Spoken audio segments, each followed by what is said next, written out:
బాగా వినండి. ఫస్ట్ నేను ఒక క్రిస్టియన్ని. ఎలాగైతే హిందూస్లో ముస్లిమ్స్లో దొంగ బాబాలు ఉన్నారో మా క్రిస్టియన్లో కూడా దొంగ పాస్టర్లు ఉన్నారు. కాదు పాస్టర్లో ఎక్కువ ఉండేదే దొంగ పాస్టర్లు. ఇది ఒప్పుకుంటున్నాను యాజ్ ఎ క్రిస్టియన్గా.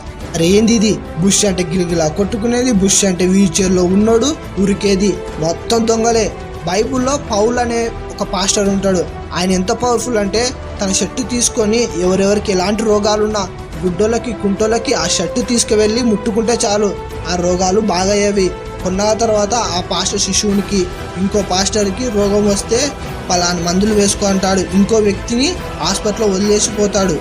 ఎందుకంటే ఆ పౌల్ పాస్టర్కి ఒకప్పుడు పవర్స్ ఉన్నాయి. కొన్నాళ్ళ తర్వాత ఆ పవర్స్ ఆగిపోయాయి.